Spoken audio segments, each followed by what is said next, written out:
The biggest thing that, or the most important aspect of this entire journey, really, that I had to learn, you're not just a runner. You're not just a swimmer. You're not just a cyclist. You're an athlete. Yeah. And in order to be an athlete, you have to be physically and mentally strong. Right. And if you don't have the foundation physically to do that, I mean, just to finish a marathon, it's hell on your legs, on your back, on your whole body. I mean, it just beats you up. Yeah. And if you don't have the strength, even upper body strength to finish a marathon, how are you going to have the lower body strength? Yeah. A lot of people think they can just go out and run and that's all they got to do. And the faster they run, the faster they're going to be at a marathon. That's not it at all. Yeah. So to answer your question, basically what I started doing early on, if I got injured in my legs, I worked on my upper body. I went to the gym, worked on my upper body, worked on my core. I cycled. I swam. I did everything around that injury because I've always had a belief that if you have an injury in a muscle, if you strengthen the muscles around that muscle, it just improves your recovery and you just recover and you build your strength that much faster.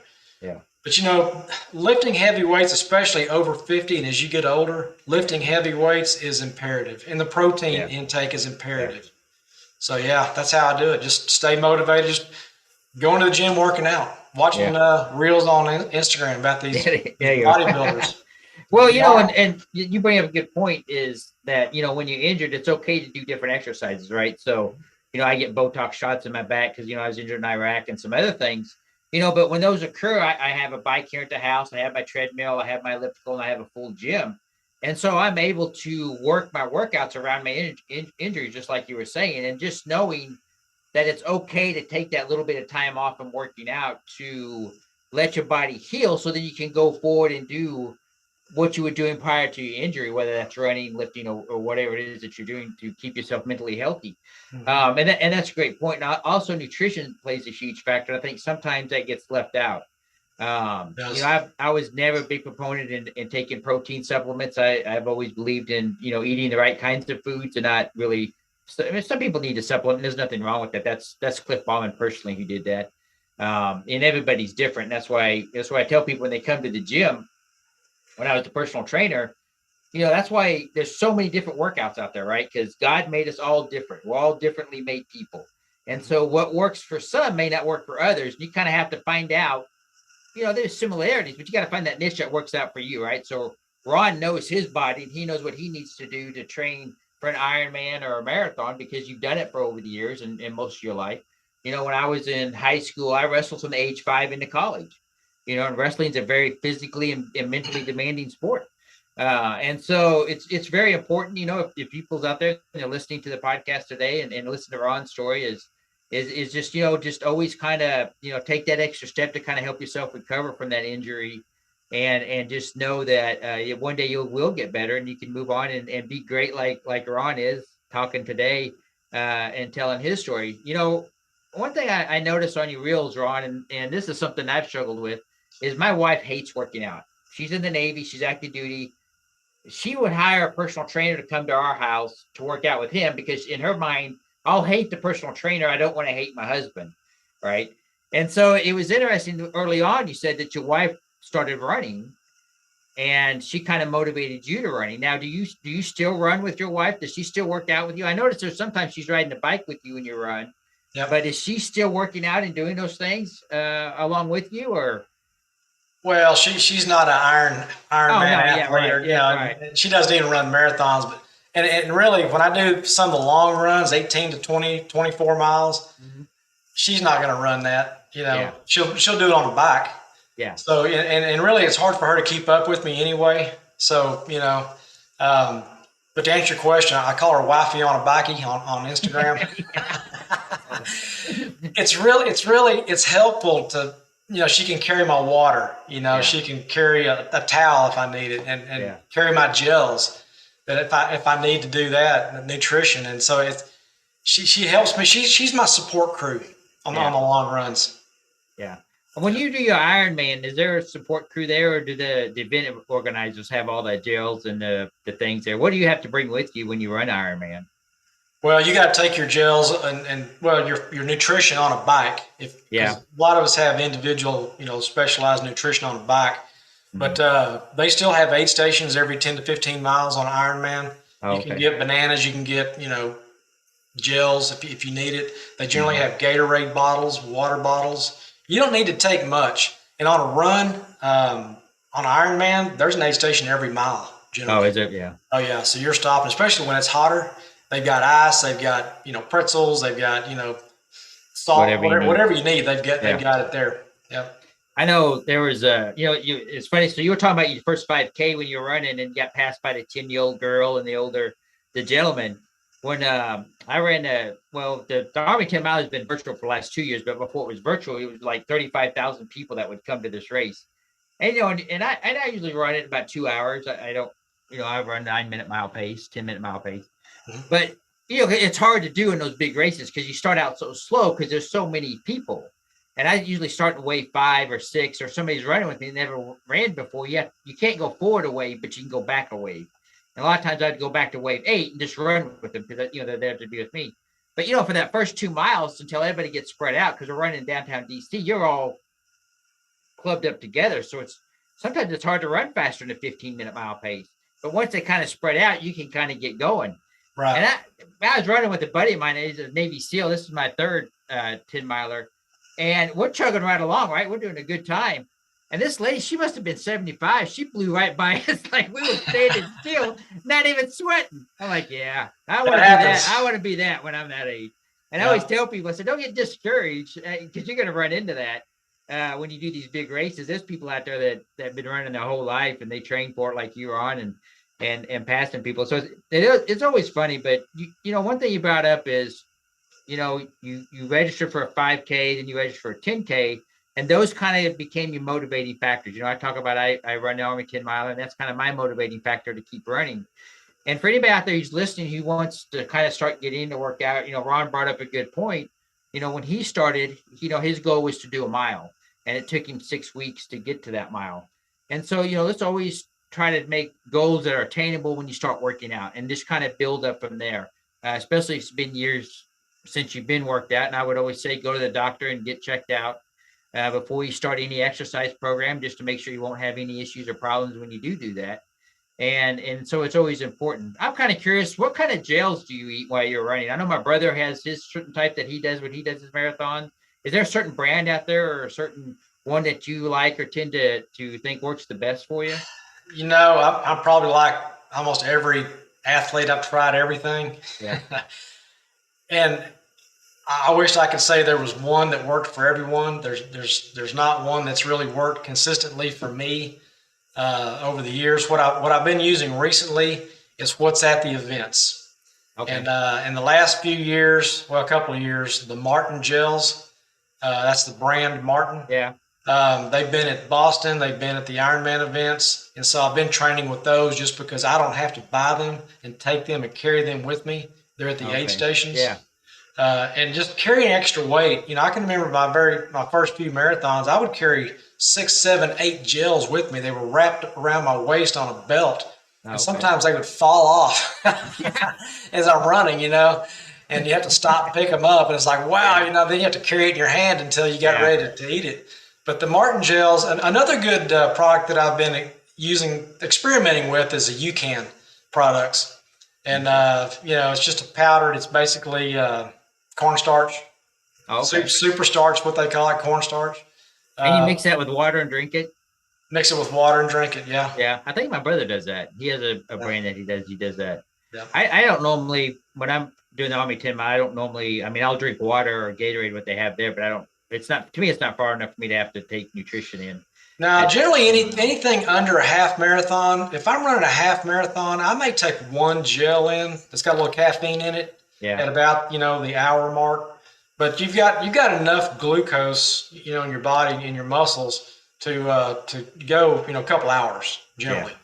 And my half marathon time was generally, 135, 140, somewhere in there. Oh, nice. Good time. So, I mean, I don't need a whole lot of nutrition. But once you get over the 2 hour mark and if you're running full distance, Yeah. you gotta take in your nutrition like every 20 minutes. Yeah. You got to preload.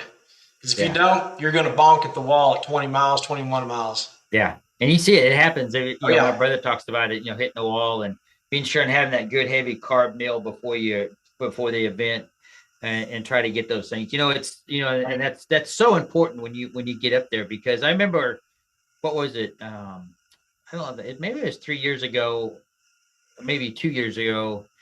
Let me see. Number 4, Army 10 mile number 4 I ran in.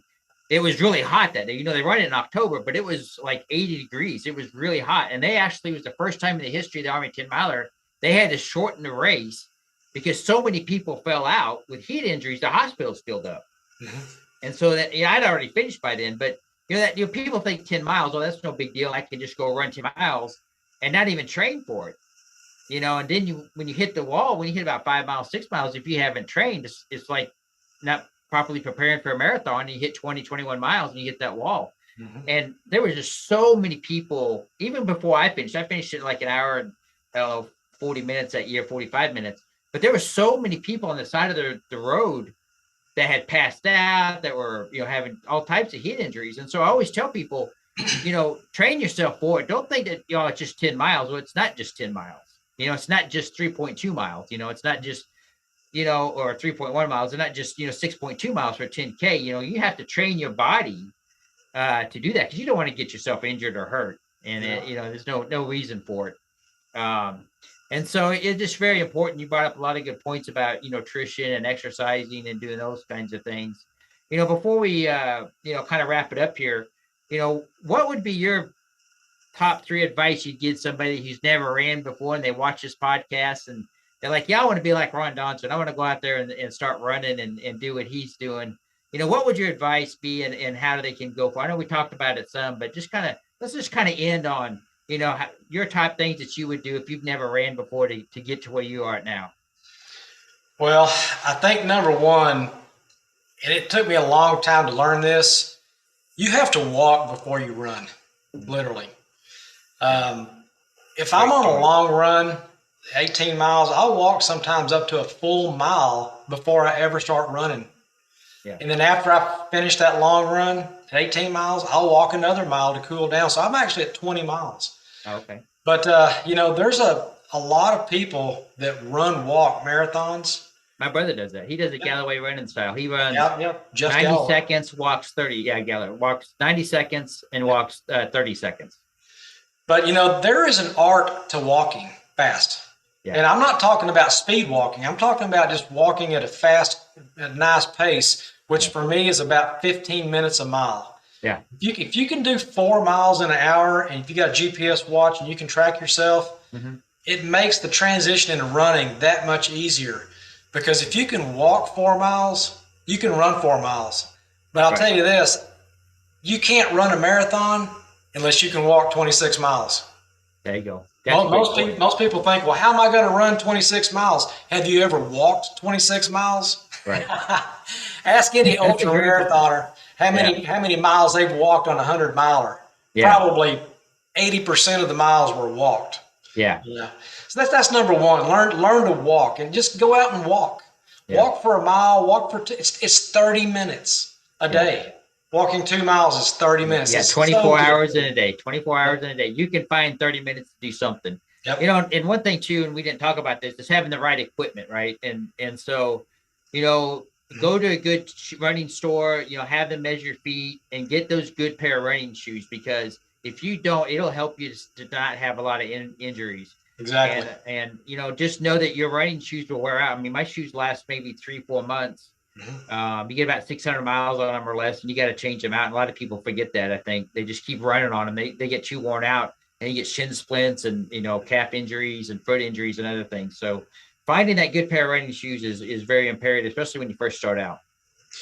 Number 2 is all about motivation, and your motivation begins with what you eat.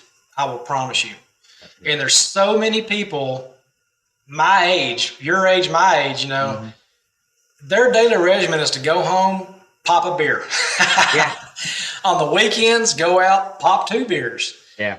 And they say that when you drink a beer, any kind of alcohol, it takes about 3 days for your body to recover. Yeah. I had to completely quit drinking alcohol just to maintain the motivation to want to do this, because I found that when you drink a beer, it brings the laziness factor back into it. Yeah. But not just alcohol, it's eating healthy. It's eating quality foods, cutting Yeah. out processed foods, cutting out sugars. I drink very few sodas anymore.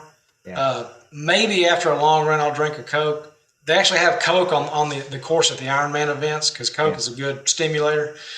But, I don't drink orange juice, anything full of sugar. I cut Yeah. my sugar intake to a minimum and just eat whole processed foods. Yeah. That was probably the number one factor for me that gave me the energy to be able to run, those first marathons, just Yeah. cutting all the crap out of my diet. Yeah. That's so important. And then number three, it's just consistency Yeah. and just doing it. If you don't want to do it every day, that's fine, but at least do it every other day. Yeah. Because if you go 2 or 3 days without doing it, your motivation, it just drops through the Yeah. floor. So It just sneaks in. It's just like I knew we are going to come on today to do the recording for the podcast. So I just changed up my workouts. I ran yesterday and I'll do weights today when we get done here. yeah, And I tell people it's just always, like you said, just always do something. Don't do nothing. And that's really important to do. Well, Ron, I want to thank you for taking the time to come on my podcast, The Mental Health Warrior, and talk about what you do, your Ironman, your Boston's. We'll flash up on the screen your Instagram so people can follow you. You're truly, I like, the best video I got a crack out of is the one he did about runners blowing their nose and burn, being in the woods. And yeah, because that goes on, right? I mean, it happens. Gotta do, but I just thought that was funny. And so, for all you out there, please follow Ron, like him, watch his videos. He's truly a motivating factor. He motivates me. Once again, if you'd like to sponsor my podcast, The Mental Health Warrior, reach out to me. We would love to have you as a sponsor. And everybody take care and have a good week. Rock on.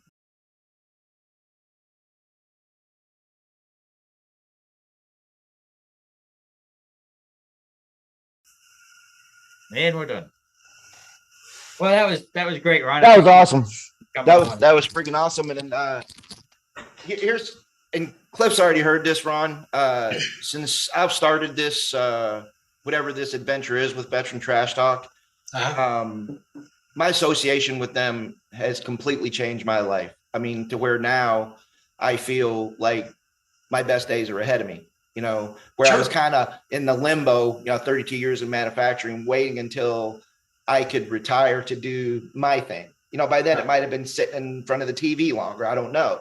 But the Veteran Trash Talk philosophy is take care of yourself, mind, body, and spirit.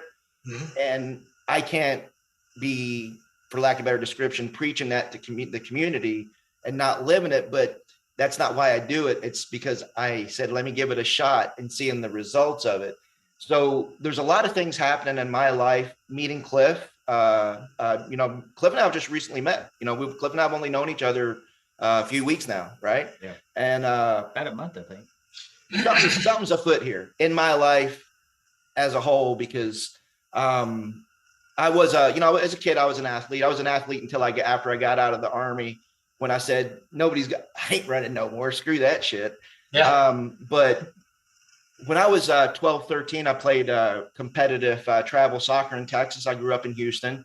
And for some reason, the kids I was friends with, these guys were all running friggin' marathons at like 13 and 14 years old, right? And I always said, man, I want to do that. But I never did the work. Well, all that wincing you saw is because I just had a knee replacement Tuesday, right? Yeah. And I've had a form of regret of not pursuing that, because now the times I've attempted to run, I've actually gained a passion for it again. I'm not going far, I'm not going fast, but this ain't no shit. I was talking to the surgeon on like day one, and because I'd done my research, and I said, now I've been reading I said, and what I'm reading tells me that running a marathon with artificial joints is not out of the question if you do it correctly. How do you feel about that? He says, oh, absolutely. And look who the guest is today, right? Yeah. So you gain, if nothing else out of this, you gained a new follower, dude, because Oh, cool. I want what you got, brother. I want what you got. Motivation. It's also some spiritual Oh, yeah. motivation too. We didn't go into that. You know, it's really I want to live a long life. Yeah. Let's put it bluntly. You know, at the Ironman last year in Tulsa, there was 4 or 5 guys over the age of 80 that Wow. finished the damn race. Oh, wow. That's a 140-mile distance. They're over 80 years old. Wow. Man. That's what inspires me. You know, I Yeah. want to be like that when I get to be 80. Yeah. I hear you, dude. I'm like leaving here. I think I'm gonna go do a lap down. I'm a week away from. No, I'm gonna go do laps.